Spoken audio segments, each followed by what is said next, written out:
up in motorcades. I got a show today. It's all I'm trying to do. Hustle and motivate. Choppers a throwaway. Hustle the overweight. That's why they follow me, They think I know the way. Cause I took control of things. Ball in the solo way. And if you pattern my trend, I make you my protege.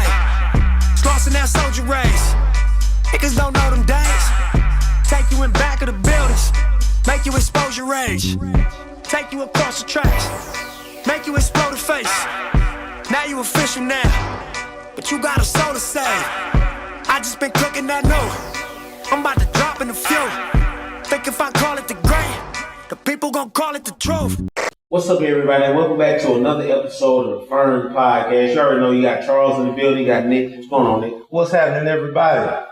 And listen, y'all, we got another amazing episode again for y'all this week, man. And tonight we're talking about a topic that's near and dear to both of our hearts, right? And so we found another amazing father to be able to come to the podcast, give his perspective, give his input on this topic in particular. And tonight, listen, we come to y'all from the place of Peace King. So, Nick, go ahead and introduce our guest for us, folks. So, the gentleman that we have the pleasure of having with us tonight is a gentleman I've known for roughly over 20 years. I know we're talking about kings and brothers uplifting other brothers and just encouraging or seeing something different in a brother outside of yourself.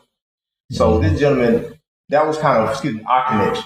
Our connection basically was we just talked one night and I just saw something in him, man. Just kind of wanted to inspire something in him, not knowing what I was doing. Just telling like, hey, bro, like you special, bro. Like you got something within you. And through that, we just kind of linked up and we've been just solid ever since. We've been our friends since, I'm going to say young, immature young men to now grown men, fathers, a husband, just so many things. But he's been a brother who's definitely been a part of my 20-year journey, and we bounce things off each other all the time. This gentleman we had the pleasure of highlighting and just kicking it with us tonight is Mr. Mario Henson. Hey, what's happening, Fern? What's going on? I appreciate these brothers having me on a platform, and look forward to the discussion. And hopefully, we can say some things that can touch and inspire some people. Yeah.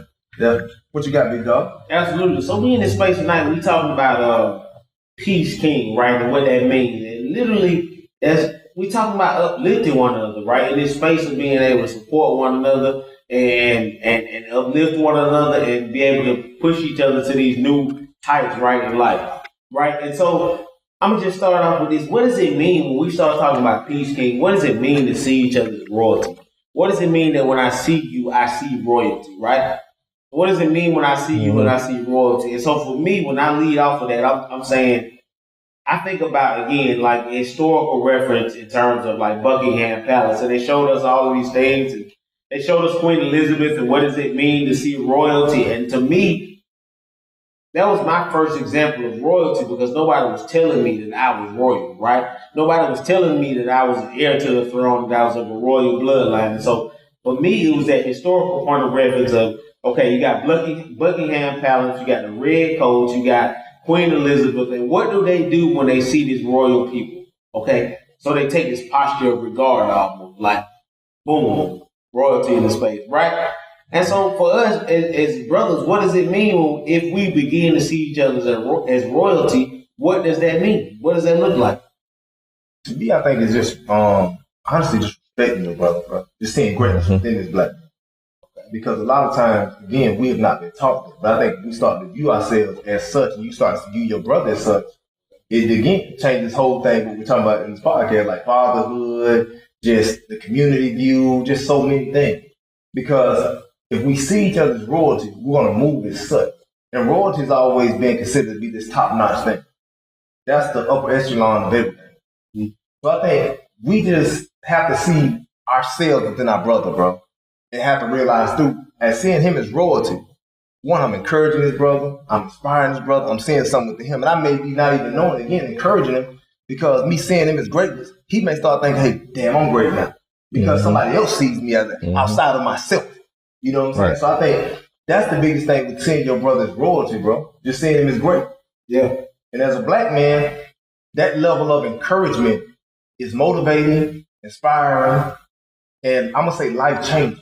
Because if we start to see every black man is great, look what that's doing for all of us in this little small circle that we're in right now. So that's just my thoughts on it, bro. So I share the same, as far as the respect level. I think that ultimately that is the first thing that establishes how you see your fellow man, right? So I have to respect you in order to be willing to have those conversations with you, right? Yeah. I have to respect you to be willing to give you those tough conversations. Like, for example, when you mentioned us and our friendship, and I just remember that time at Zaxby's, you respected me and you looked at me as, a person. You didn't look at me as you're a nobody or you're a nothing. So you didn't judge me based on my character or based on the things that I was doing. So I think that the first thing is just ultimately having that respect. But I also think to take it a step further, it comes down to what were you taught coming up? Like, were you taught to respect the next person? Because some people grow up out here and they, they high side. They has to did it. You know what I'm saying? So it's nobody is royalty but us, but the family. You see what I'm saying? So guess what? So when Nick come around, well, so guess what? So now the kid grows up not respecting the next person. So I think it also takes a step further into more so like, what are you taught as a child? And coming up, and that's what we got to get. I think, in my opinion, I ain't no expert, but get back to teaching these kids like some of them old school rules. You know what I'm saying? You definitely got to make sure the old school stays in place because the game has changed. Like we talk about all the time, like these young cats worship money. We ain't really grow up like that, bro. I grew up respecting game. You know what I'm saying? Respecting who you were and what you were, bro. Because you might not have money, but don't mean you ain't got game. You know what I'm saying? Because even if you use another comparison, that's like if Michael Jordan come talk to, I'm going to use like even a LeBron. Mike done been at a whole nother level, bro. That game, what he's been to is priceless. Yeah, I make more money than you, but that game you giving me is life-changing, bro. Yeah. And I think we forget that, and we take that part for granted. Because again, money has tainted this whole thing, man. Yeah. Money makes me feel like, hey man, if you ain't got more money than me, how you gonna tell me I'm doing something wrong, right? Because you ain't got the paper I got. So I think our principles are just, we've lost focus, man. We've lost focus through this journey. Yeah. And see, for me, what I think one of the major issues is, right? When I look at you brothers, right, I automatically look at hue in your skin, right? Yeah. And so I automatically recognize all of the ways that we are the same. And whether it be our skin color and our struggle. And so and I'm just throwing this out here, right? I'm gonna let y'all tell me what y'all think. If I saw myself as royalty, if I knew that this skin equals royalty, if I knew that this skin means that I am heir to the throne, if I knew that at my very being, I deserve the very best, wouldn't I treat you the same? Because you look like me, right? I would automatically assume you were a part of that royal bloodline. Right. So, I mean, I think the question then lends itself to, or the conversation lends itself to, you really got to see yourself as royalty to embrace your brothers and sisters as heir to the throne, as royalty. You know what I'm saying? Yeah. That's that. I mean, damn, that was powerful. you kind of just slit, you know what I'm saying? Gave a slit sermon just then. You know what I'm saying? But at the same time, to piggyback off that though, you're right, because we're saying one and the same, because I'm saying how you were raised, right? Gets you to that point, right? Yeah. So the household that you was raised in, right? Yeah. For example, my mama told me that I was great coming up. Okay. Right now, as a father with my two girls, guess what I do? Hey, you great. Yeah. Nobody better than. And guess what? If so, guess what? You can always strive to get there. You see what I'm saying? So guess what? Not that you gonna hate on your sister, but guess what? Don't be mad at it. But congratulate that, but also understand that might be her blessing, but your blessing is something different. So you can get that too. You might go a different direction, you might go a different angle, but you can get that too. So it really and truly, it starts, not to sound so cliche, but it starts at the root. It starts at the house and teaching you, hey man, you better respect yourself. Yeah.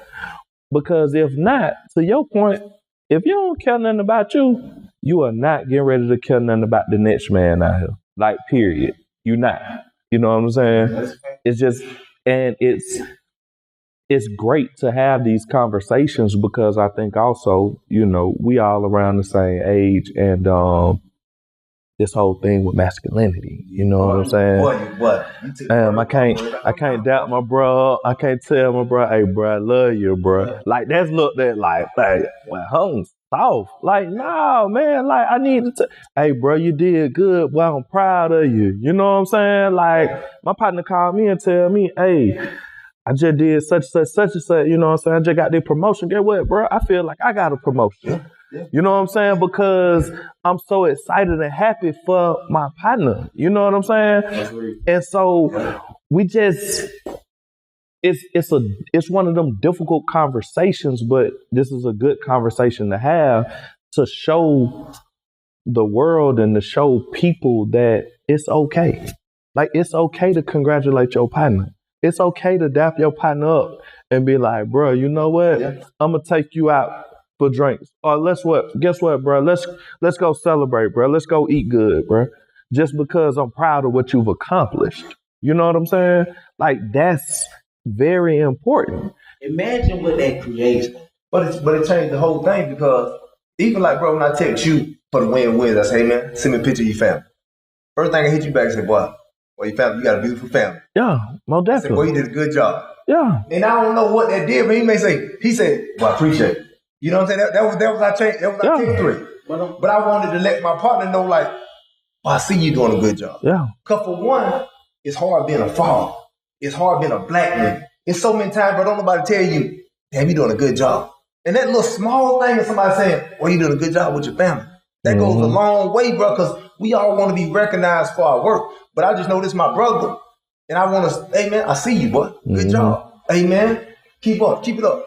You know what I'm saying? So if you feel like you ain't got nobody in your corner, I want to inspire you. But see, the problem with us, we can see ourselves as kings, but we don't respect, or we've made it so, I'm going to say just some sucker shit almost in our community where it's like, if I congratulate you, I'm being on some sucker shit. Like, bro, yeah. Man, you tripping, man. You a man like he a man. No, bro, I see him doing something good. I just want to pour into him. You know what I'm saying? To keep him going because there's so many brothers doing so many negative things. But we never highlight a brother who's doing some good things, man. And I think we have to get out of that place because to me, it'll be some slick sucker stuff, man.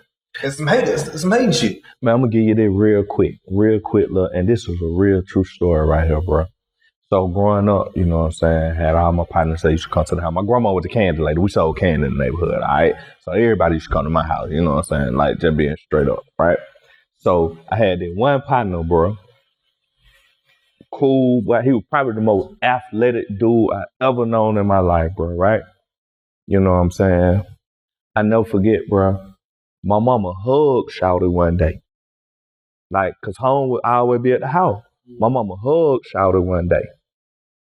And when he left, my mama said, man, I hugged him and he didn't know how to hug me back. So think about that person, right? But we're talking on the subject of peace, King. You're great. Yeah. That man went getting that from home. But guess what? Guess how much that hug meant to that man at that point? He never forgot that. He never forgot that hug. But so that's what I'm saying. Like at the end of the day, bro, it is our responsibility to uplift each other and encourage each other, regardless of what the narrative is. Oh, you being soft. Oh, you ain't supposed to congratulate your partner. No, man, I'm telling my partner straight up, man. Man, I don't care if you, boy, you tell me your child got straight A, boy, guess what I'm doing, boy? I'm clapping for you. Yeah. Boy, you can tell me, boy, I just went and did such and such, boy, I'm clapping for you. You know what I'm saying? Because you need that energy, bro. Like to just keep you motivated and just to keep you going. And it ain't no to like you said, it ain't no sucker, you know what I'm saying? It just like, bro, Like, but I see what you're doing, bro. You know what I'm saying? I see what you're doing. And we don't even realize, like, see that little quick recognition. It's like the great Gatorade, bro, through this marathon. Yeah. That's what keeps you going. Because you're like, bro, okay, damn, my dog saw what I did. What? Yeah. You know what I'm saying? Keep on going, because even like you brothers, well, y'all keep me going as fathers. Mm-hmm. You keep me going as a man because you feel like somebody depending upon you, bro. You know what I'm saying? I mean, the crazy thing about all that is basically when you sum it up to your partner being able to receive that hug and never forget it, to you being able to feed off that energy of somebody keeping you going, and somebody else seeing you and seeing the value that you bring, right? Right. That's ultimately what it's about. That's You it. see what I'm saying? Somebody That's else, it.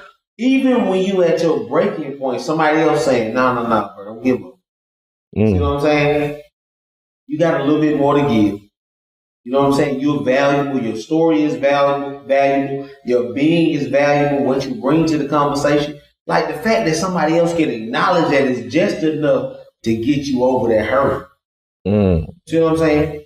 And so when I think about that whole context and I think about that subject, damn, like, how are our parents so wrapped up in life, right? Or how did society get them so involved in life that we were able to grow up without this real knowledge of yourself?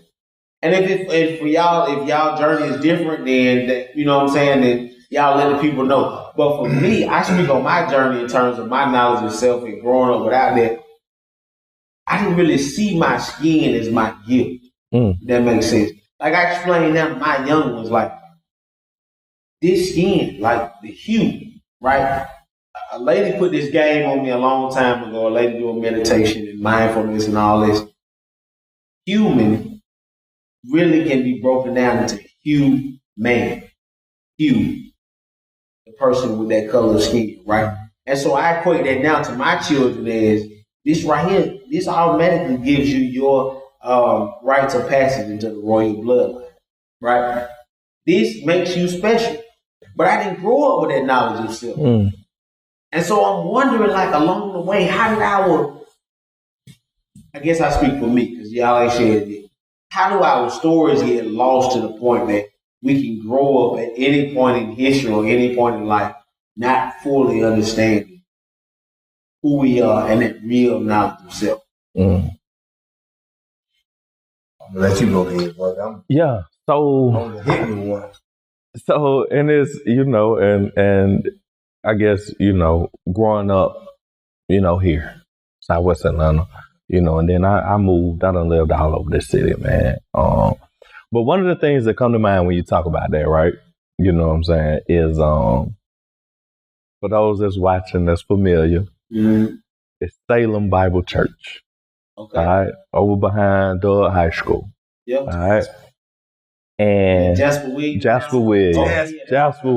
right? Strong, right? Okay. Right? Yeah, And exactly. one of my favorites now. That's Hot Tower, yeah. Yeah, Hot Tower, right? I'm Bankhead, baby. You know what I'm saying? But he did a sermon one time. And I'm gonna take you back a step further. So my aunt and my cousin, so I grew up the end of Cascade, but close to the West End.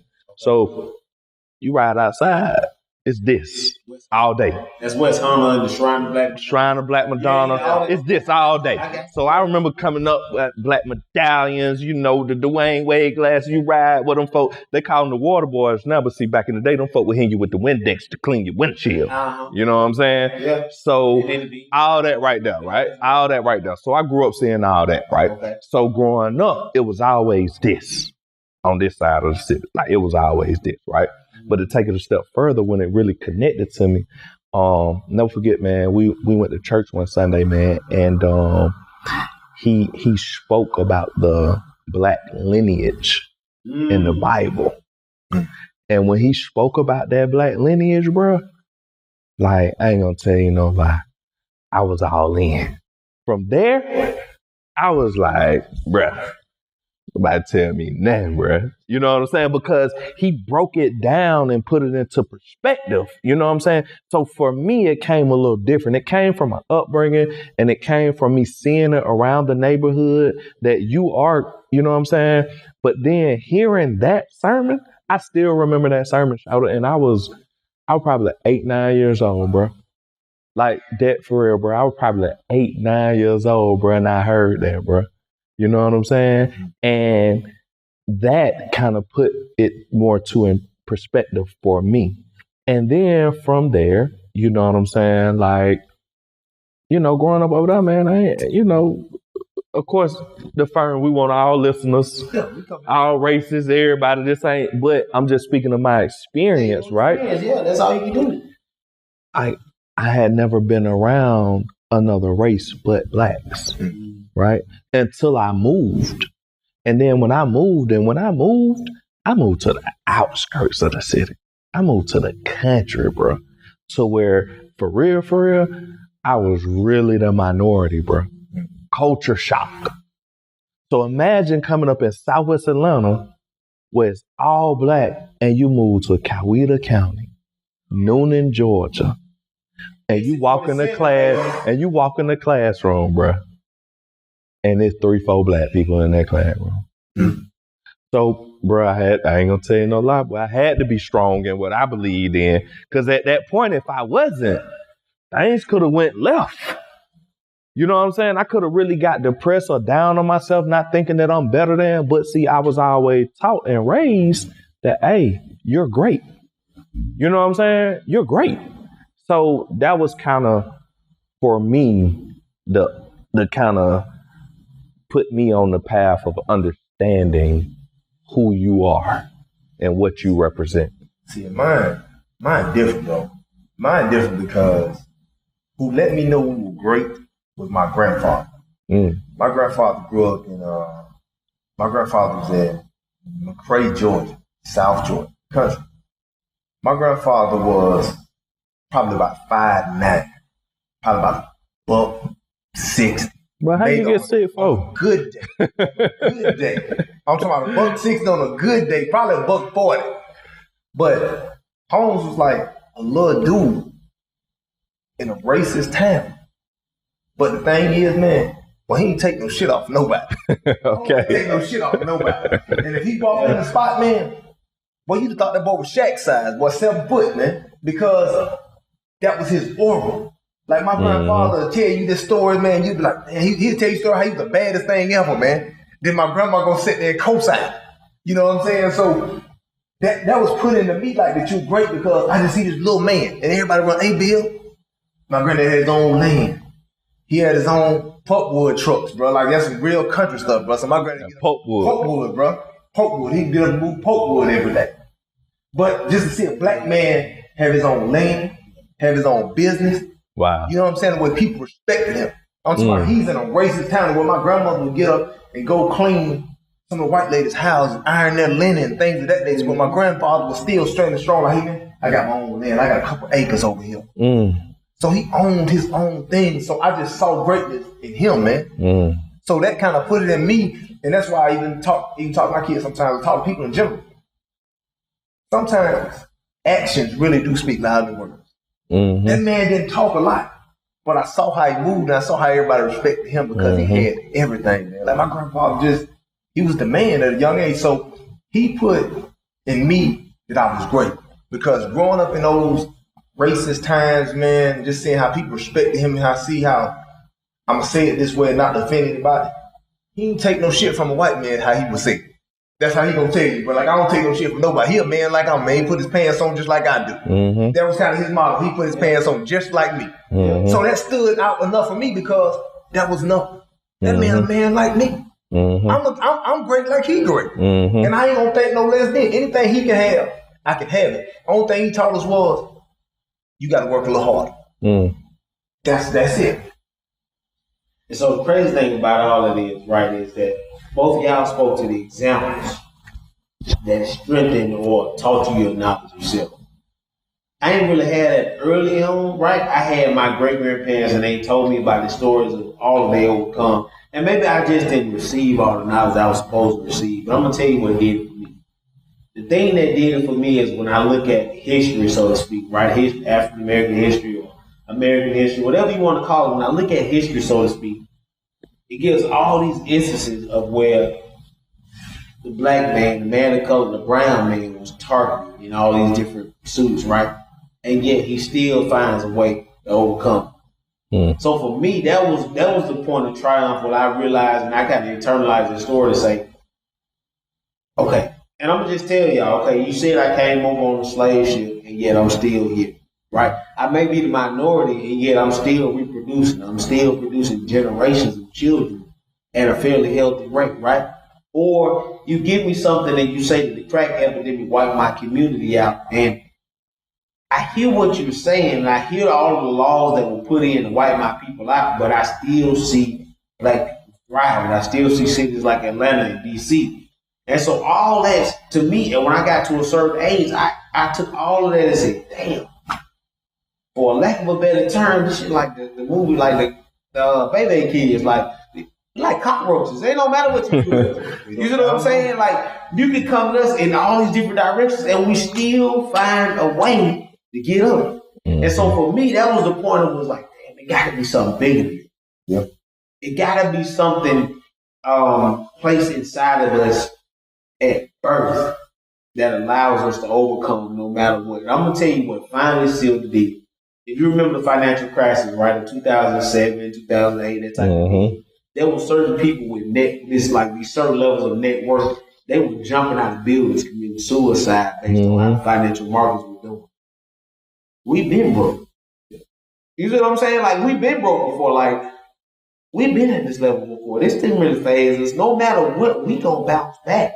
You think about black people in Hurricane Katrina in New Orleans. These people went to Atlanta and Texas and all over the place, and they still found a way to rebuild no matter what. Like, and this is no knock on anybody else, but those type of things solidify for me that there is something to this, right? There is something to being of this particular bloodline, and we've all talked about it. We're of the mindset that this does not diminish anybody else. But what it caused me to do is caused me to question, like, in all the ways you told me I was inferior, I got to start to look at that differently, right?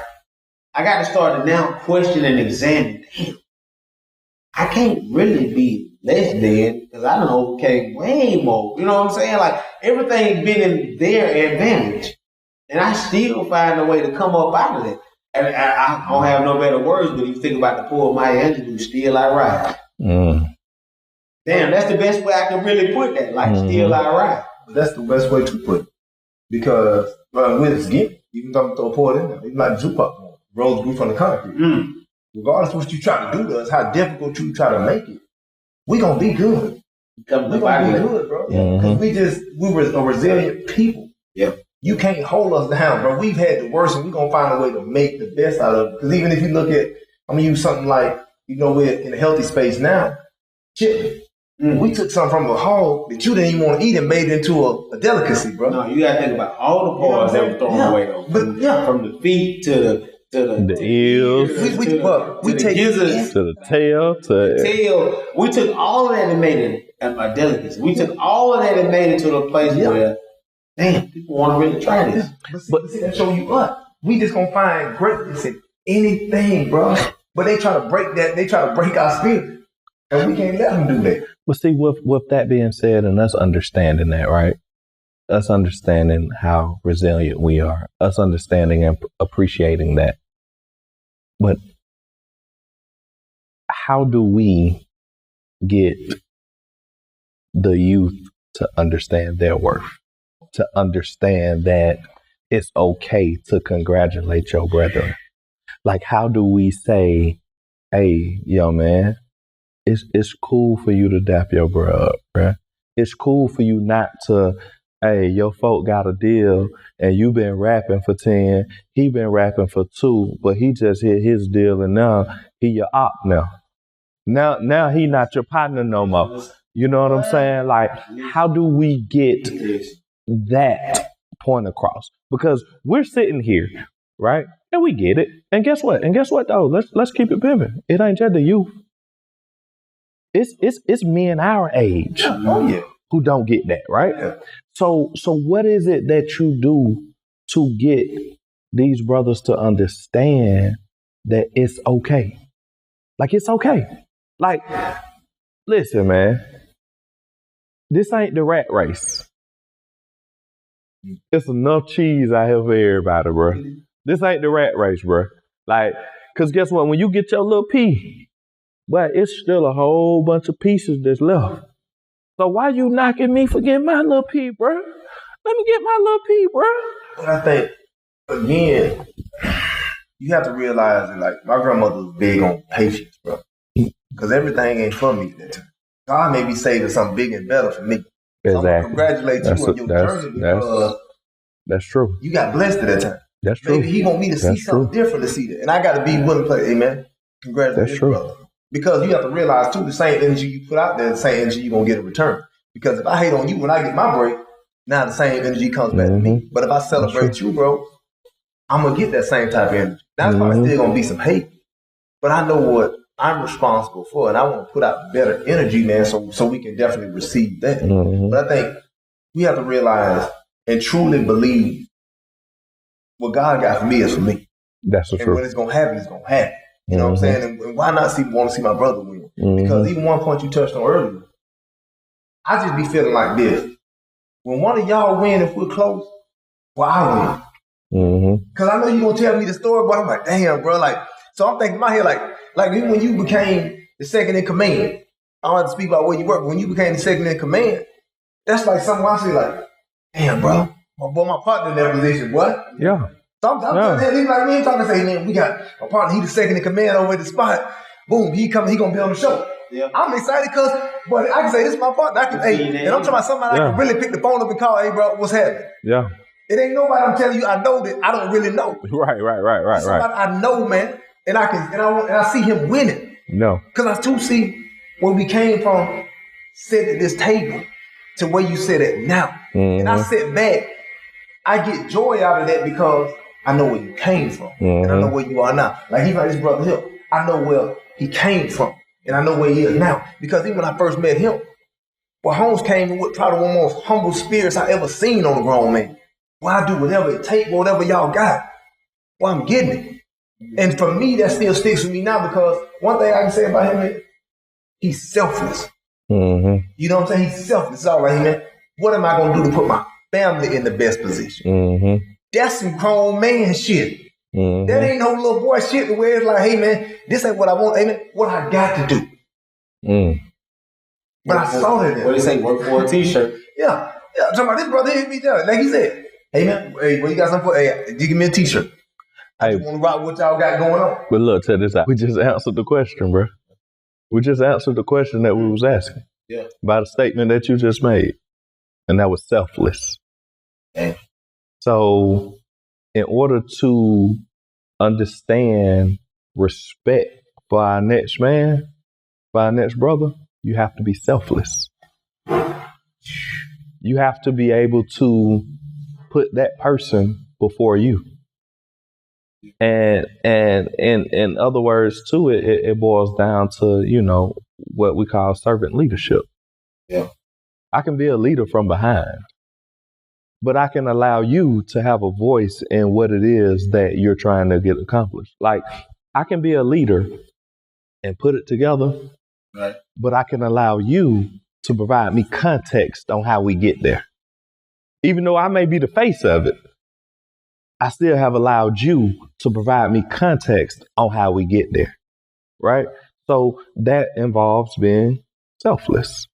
I have to understand that, bruh, it don't matter. I'm okay with listening to you.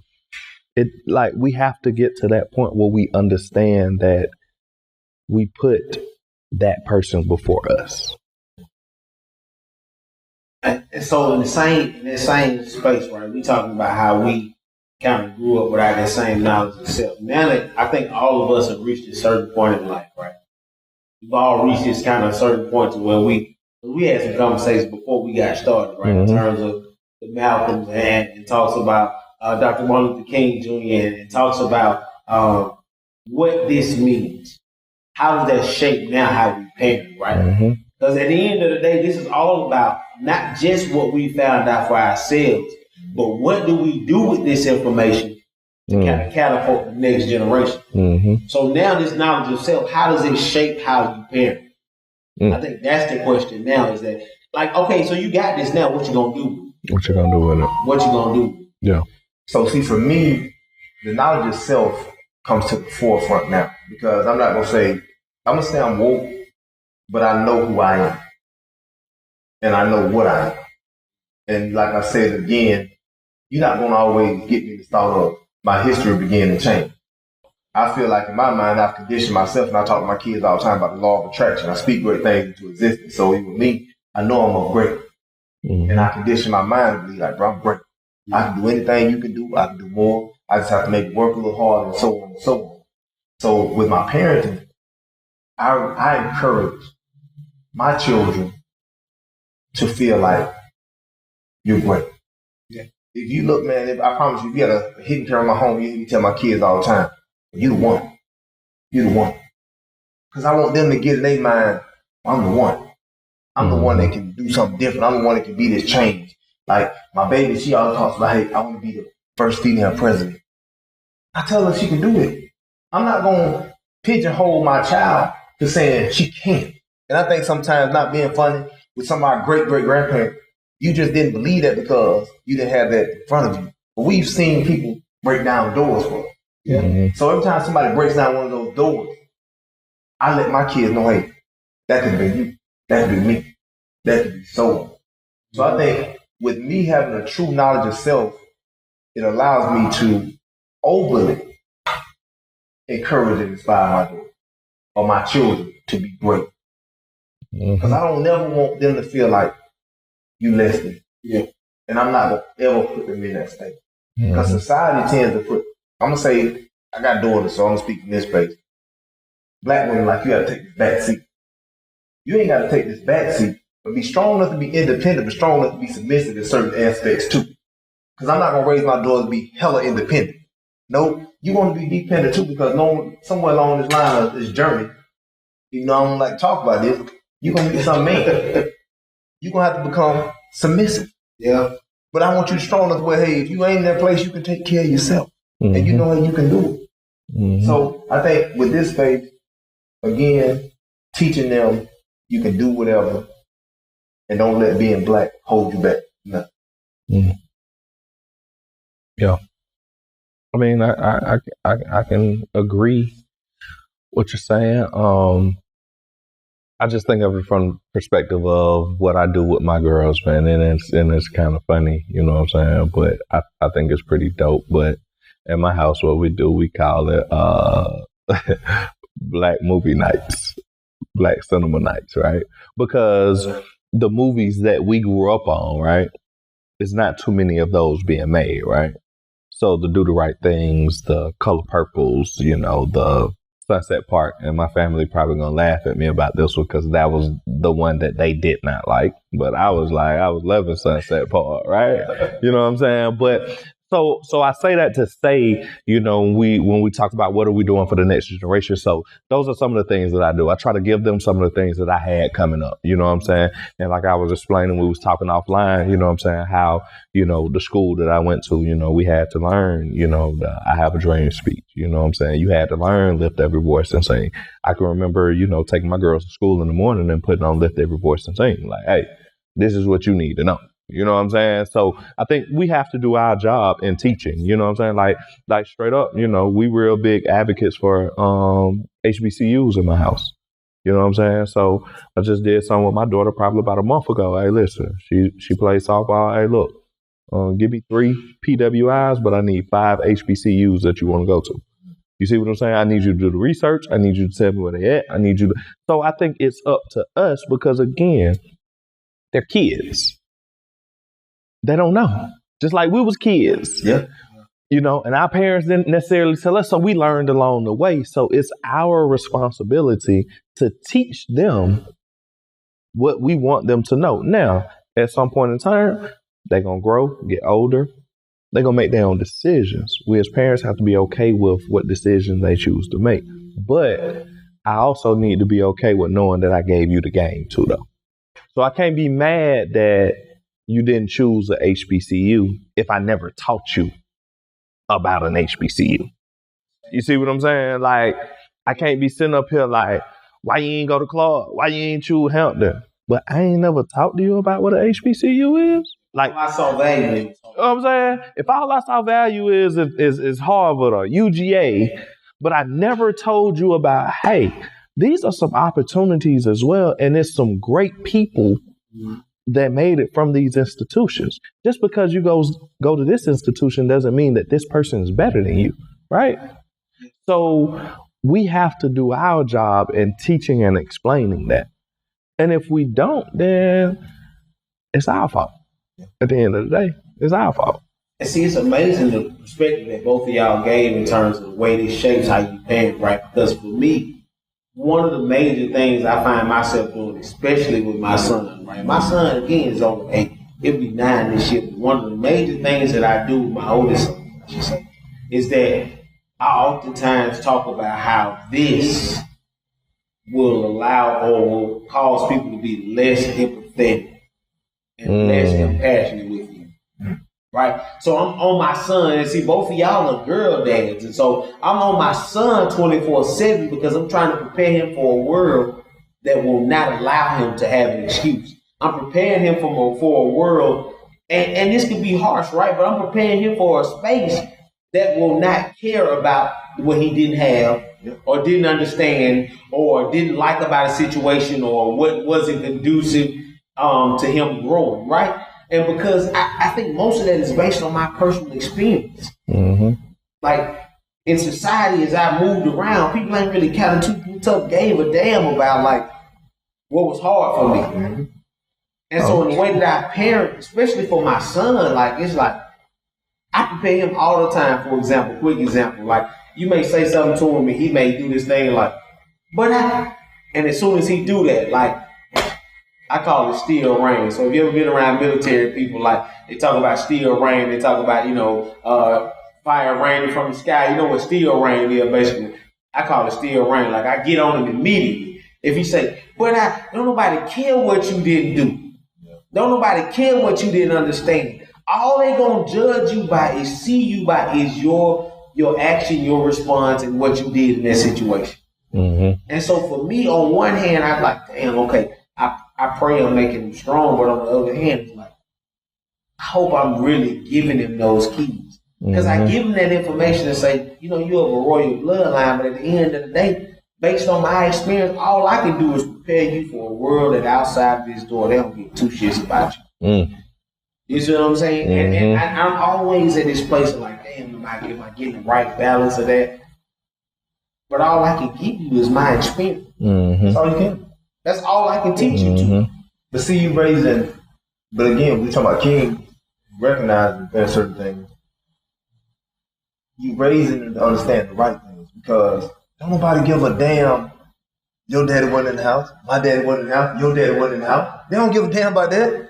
Bro, we gonna get so tired of hearing that story. Oh, here go Mario telling his daddy wasn't in the house. Okay, Mario, right. Mario took his punch, bro. He can tell that story. Yeah. Nobody gives a damn about that. No, are you gonna get the job done or are you not? That's it. You can't make 50 million excuses. And as a black man, we don't have that space. Nobody wants to hear about what you didn't have. Hey, bro, what are we going to do now? Man, look at here, man. I believe in. Forget the problem. The problem is that. What's the solution? Yeah. What's the solution? Yeah. Like, forget that. You know what I'm saying? Like we ain't got time to listen, man. Listen, man. We ain't got time to worry about the problem. The problem is here. What we doing to move past that problem? You know what's crazy though? And I hate to cut you off. No, you good. About that is when you think about that in the space that all of us work in, right? We operate in the space of solution oriented. Yeah. All of us operate in a space where all of the problems exist. Mm-hmm. We don't get into these particular organizations or entities, but we operate in a space where the problems exist. All of our thinking every single day is about programming and how we create or get to these solutions. Get to the solution. It's crazy. That's it. How that long term, how that affects you. Mm-hmm. If you can only focus on the problems, that's all you're going to ever see. That's all you're going to see. And so with that being said, that's why it's always important that when we do get into a space, or we do get amongst each other as peers, or we get amongst, the individuals that's younger, you know what I'm saying? And we try to teach them to appreciate themselves. That's the message. Damn the problem, the solution, son. Yeah. Like, damn what's going on at home. I know that may be hard to say, right? Because we know that there's some individuals that got some things going on, right? But guess what? You too can rise. You can make it up out of that. So guess what? I know that it may sound hard. I know that it may sound difficult. But you find you somebody that you can latch to. That's your player partner that you know gonna be with you regardless of what it is. And that's your partner that you stick to that's gonna encourage you. You see what I'm saying? You can't go out here and latch on to 4-5 different cats thinking they got your best interest, because they really don't. But it's that one partner you got. It's that one that's gonna tell you, hey bro, come on, man, you good. Come on, bro. You know what I'm saying? You can make that happen. Go to class, bro. Yeah. Hey, look, go to class today. We'll skip tomorrow, because tomorrow we ain't got nothing but an elective. We'll skip the elective, but we need to get the core class. You know what I'm saying? You got to find your balance, right? Yeah. Because we're going to make mistakes. We're going to do some things. Ain't nobody out here perfect, right? But guess what? You need that partner that's going, at the end of the day, that's going to chin check you. Chin check you. And that partner that's going to chin check you, that's that same partner that's also going to pat you on your back, that's going to hug you, that's going to tell you congratulations. They're going to be there when your baby born. They're going to be there when you get married. And get what? And if they ain't there, get what? They the first person to call you and tell you. So you got to find that person. And we all got that person. You got that person.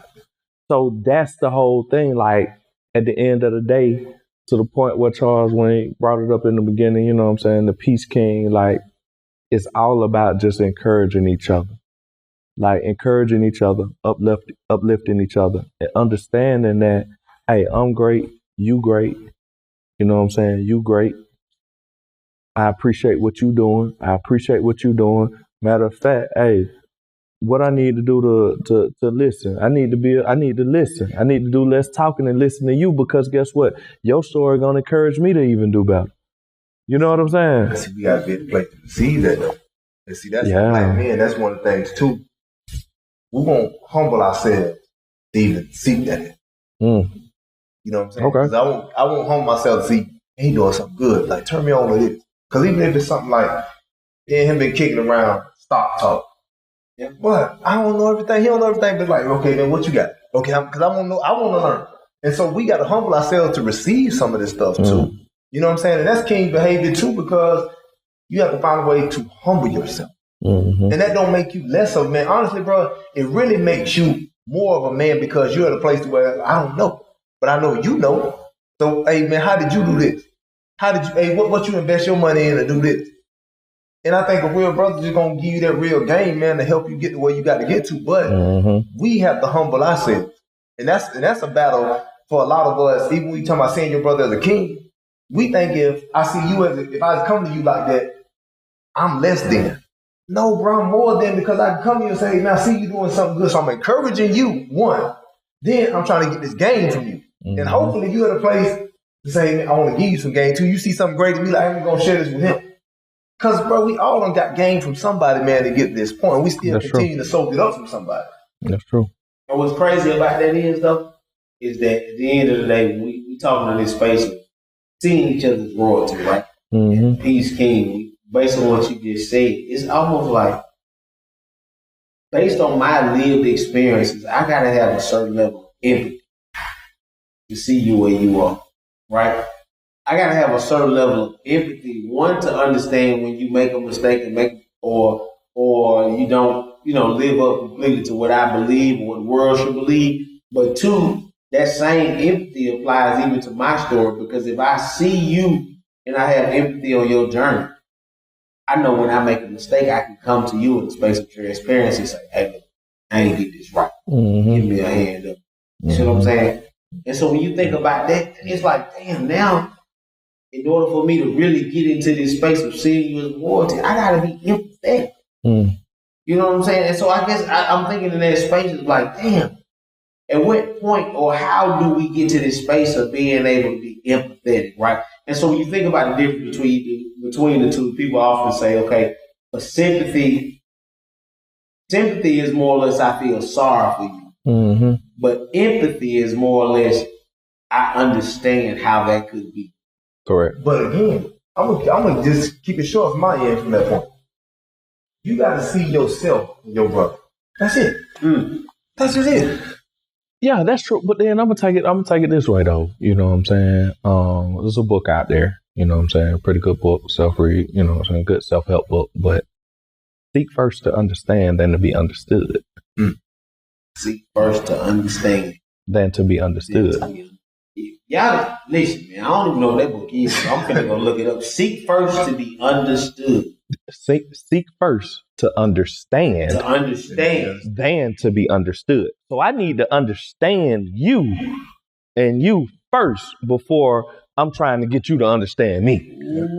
All right. So in order for me to do that, guess what? It goes back to the whole thing about being selfless. Right? So I got to sit back. And again, it all relates back to this. One of the biggest tools, listening. Yeah. You got to be willing to understand. You got to be willing to let me understand what you're going through, bro. Which goes back to what you're talking about as far as empathy, being empathetic. I got to understand that it's okay for me to sit and listen to my brother, what you got going on, right? Receive that information, but also many times, this how the conversation gonna go, right? This how the conversation go. Hey, bro, man, shout out tripping, bro. Then get what? Get what the response is. But yeah, man, tripping too, bro. I ain't even. Then get how you go, bro. Yeah, man, these folks. But get what, bro? I ain't even got a chance to get out what I'm going through. Cause you telling me you going through what I'm going through, which might be the case. But at this point, just listen to me, bro. Just listen to what's going on. And the only thing I need you to do is tell me, hey, bro, it gonna be good. Yep. Right? I don't need you to give me the whole scenario. Hey, cuz, you gotta do it this way. You gotta. No, man, just hear me out, bro. Just hear me out. So seek first to understand than to be understood. So that just means let me listen to you, bro. Let me listen to you and understand, because now if I understand, then guess what? Now I can't be judgmental. But see, if I'm trying to be understood first, then I'm going off of my experience. I'm going off of me. So now I'm already prejudging. So I'm already judging you off the dribble. As soon as you walk in, as soon as you approach me, regardless of you, if you my partner or not, as soon as you walk up, hey, bro, I'm already judging the situation. Yeah. Nah, let me sit back. Let me listen and hear first. Let me understand the situation first. And every situation don't warrant a response. Sometimes as partners, guess what? Damn, I want to give you some game, but guess what? Man, let me just tell bro, it's going to be all right, cuz I don't know what to tell you, shout it. But just know I'm here for you. I got you. Bro, if you want to get out, you want to go have a little quick little round, bro. What's up, bro? You want me to pull up on you, bro? Pull up on you. What's up, bro? You just need to chop it up? Chop it up with you. You know what I'm saying? And that right there is what means more than the whole, giving me the shenanigans. I don't need to hear the shenanigans when, you know what I'm saying, I don't need you to tell me the shit I want to hear. I need you to tell me the shit I need to hear. I need you to tell me the truth. And that goes back to what we originally opened it up on and what Nick mentioned as far as it has to be respect. It has to be respect. Because we got partners out there, man. We got partners who we cool with, but they surface partners, right? So they call you with something and you listen and it's surface time. All right, bro, I'm out of it. But you got your partner that call you, but you tuned in, you dialed in, and you gonna give him that real. You gonna give him, because you care, because you respect him. And so we gotta get to where we understand it's a level of respect that gets us to where the whole peace came. Like, I look at you as the royalty. And that's because ultimately I respect you. Because to your point, I respect myself. Yeah. So I ain't going to do nothing to harm you. I got this saying that I say, man, if you my friend, I ain't going to do nothing intentionally to hurt my friend. Now I might do some shit to hurt you. I might do something, right? But I'm not doing anything intentional to hurt my friend. Because you're my friend. Because not that you're my friend, but I respect you. So because I respect you, I don't want to, and if I do something to hurt you, please let me know so that I can try and make it right. So I can tell you, bro, my bad, cuz. Like, damn, because I respect you. Yeah. You know, and so it's one of those things, man. I think we working towards it. I think there is a lot more appreciation for us, but you know, I think that we still got some ways to go. You know what I'm saying? Because I think it's still, you know, it's tough, man. It's tough, man. People got pride, and that's the biggest thing. That's what it is. That's what kills it. That's what kills it. Pride. Well, you just hit the nail on the head. And for me, it's like, if I see you as royalty, both of you brothers, if I see y'all as royalty, then my expectations of y'all is different. You see what I'm saying? Now, I still got to fold in what you said. I got to seek to understand each and every one of y'all versus you understanding me or to be understood in terms of what I expect. But my expectations for each and every one, for both of y'all is at a different level. And so when you talk about that conversation and that authentic conversation, I gotta let you know when I think you ain't hitting the mark. Yeah. I gotta let you know when you ain't necessarily living up to those standards as a royal being. That's true. You see what I'm saying? Because if I see you as royalty, I expect you to do certain things. I expect you to be truthful. I expect you to move a certain way. I expect you to honor your word. I expect you to hold your family down. You know what I'm saying? That's what a king do. So now we in this space of, you know what I'm saying, really broad scale. Okay, say for instance, we get to seeing each other as royalty. In terms of how that shifts the community, the question more or less is, how does that shape now our expectations of one another? I think when I see you as royalty, I expect greatness from you. And when you don't live up to the standard that I think you can, I'm gonna say live up to, I check you and I hold you to a level of accountability. Because I think, again, man, brothers, we have to have conversations, difficult conversations. You know what I'm saying? Because through things like we're saying right now, it creates a level of accountability. Because I feel like, man, I don't want to let you down. I don't want to let you down. So y'all hold me up, or I hold you up during this journey. So I think that's what it does, bro. So if I see you as that, I expect that, and I push you for greatness. Absolutely. I'm not pushing you for nothing less than because I see something different within you. So through that journey, I'm going to, hey, bro, congratulate you. I'm gonna tell you when you did something wrong. Tell you when you could have did something different, right? Because I see you as greatness, bro, and I really want you to reach your potential. So I think that's it when I see you as royalty, bro. Yeah, I mean, I think coming from the sense of when you talk about the sense of community, the biggest thing is, again, and it's, I can just kind of elaborate on what you were saying, accountability. You know, just holding each other accountable, but, you know, the accountability factor, you know, honestly, in my opinion, right, it starts in your household, right? You got to hold your house accountable, and then you got to teach your house to go out and be good stewards in the community, right? So that because guess what? We can preach it all day, right? But your kids is the ones that's going out there and playing. So they got to be delivering that message to their peers, right? Because that's their circle, right? See, we gonna have the circle talk, right? We gonna have the kumbaya talk amongst us men, right? The dads, right? Yeah. So we gonna have that talk, right? Yeah. But are we reaching down for them to have a conversation to push it out? You see what I'm saying? So I think that it holds, you hold your community accountable, but it starts in the house. You have to get your house straight. Get your house in order. Get your house in And then you raise your family or your offspring, and then you yourself. But I think it still ultimately goes back to, you have to see yourself in your brother.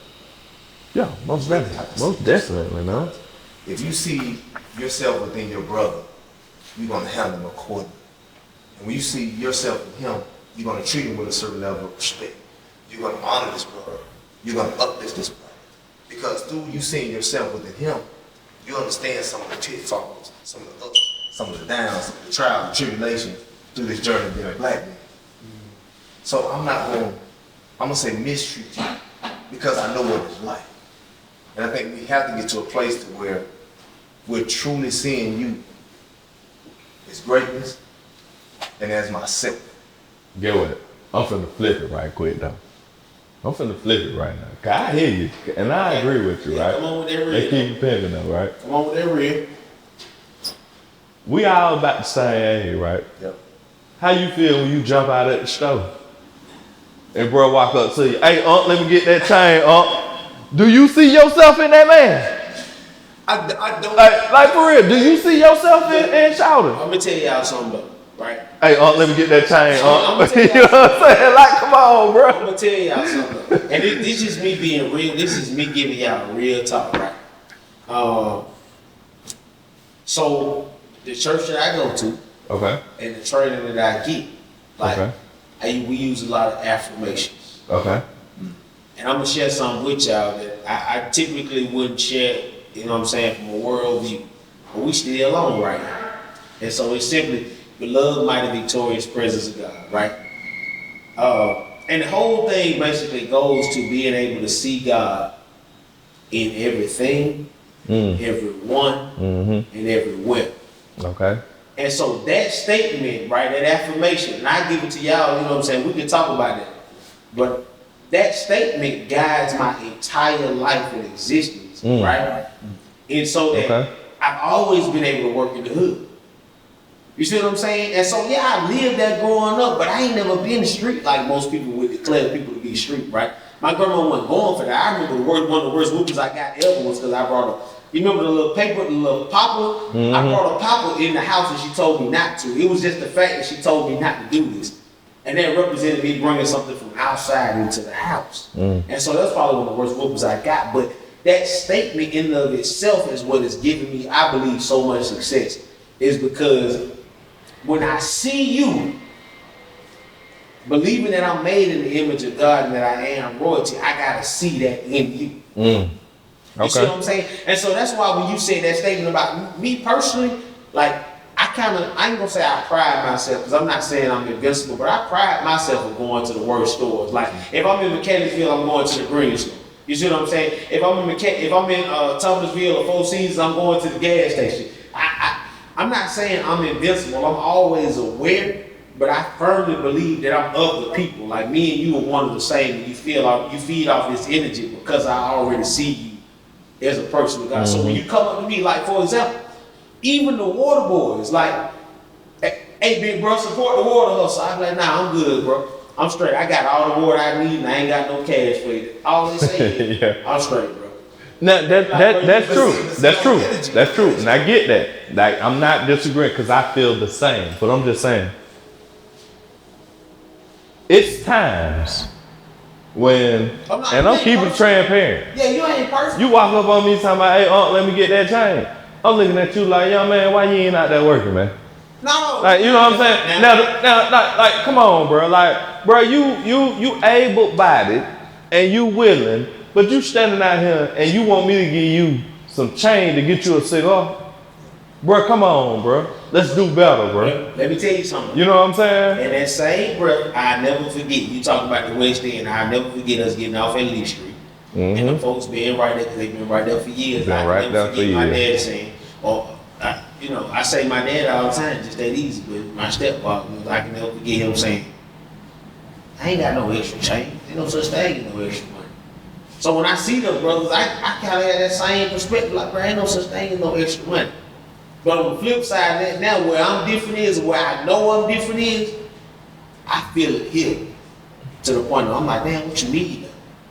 If you tell me you trying to get some chicken, bro, I'm gonna buy you a 2-piece. That's guaranteed. Yeah. Most definitely. Most definitely. Anybody watching, if you walk up on Charles, you need a 2-piece. I'm gonna get you a 2-piece. That's guaranteed. I'm gonna get you a 2-piece. Most definitely. But if you out there telling me you really need a bill, nah, I'm straight, bro. I ain't even drinking no beer tonight. Like, we ain't even gonna do that. Like, I'm going home to the house, I'm gonna leave you out here thirsty. Don't worry about it. Right. You see what I'm saying? And that's just me being real. No, and that's honest. That's my And, assessment. and the reason why I flipped it to that question was because, you know, my partner, you know, he said we got to be able to see ourselves in that individual. And I agree.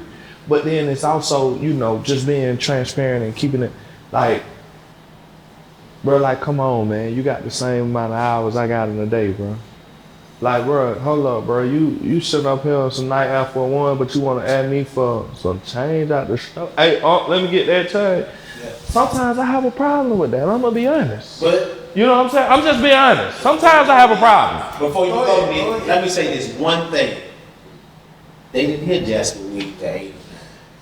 That's correct. That knowledge That's true. itself is not in them to know true. that they have a responsibility That's true. to go further than what life shows them. That's true. They got a responsibility to dig deep and make the best of what they That's true. didn't get there. That's true. So now how do you bring out that paintbrush again? And Ooh. that's true. That's true. That's very true. That's the spot right That's the there. spot. That's the true. spot. But Selfless. but it goes back to That's true. Yeah, self. Selfless. That's it. I think that's what we have to pretty much end on, bro. Like, to be a king, you got to be self. You got to be selfless. Yeah, you said it. Servant leadership. Servant leadership. I can agree to, you know, to be a king and to respect your brother and understand that it's okay. You gotta first understand and be selfless. You got to be self. You gotta be selfless. I can agree to that. Like a king too is one of my tattoos that I have, but this one of my favorite. A king is made in the image of God. I just feel like a black man, like we're gods, man. We're made in His image, bro. You know, and part of God's journey, He was very selfless. That's true. Whoever you worship, your God is selfless, bro. Absolutely. Yeah. So we have to be selfless. Mm-hmm. And again, it goes back to you're seeing yourself within your brother, because somewhere we've been displaced in life. Mm-hmm. Somebody saw something in us that was great, and they poured something in us to even get us to this point. Correct. That's true. So within that, man, that wraps up another episode. For sure. Fine.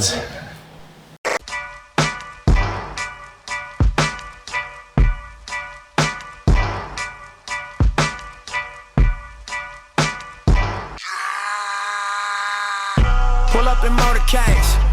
I got a show today. It's all I'm trying to do. Hustle and motivate. Choppers a throwaway. Hustle the overweight. That's why they follow me, huh? They think I know the way. Cause I took control of things. Ballin' the solo way. And if you pattern my trend, I make you my protege. Crossing that soldier race. Niggas don't know them days. Take you in back of the buildings. Make you expose your rage. Take you across the tracks. Make you explode the face. Now you official now, but you got a soul to save. I just been cooking that new. I'm about to drop in a few. Think if I call it the great, the people gon' call it the truth.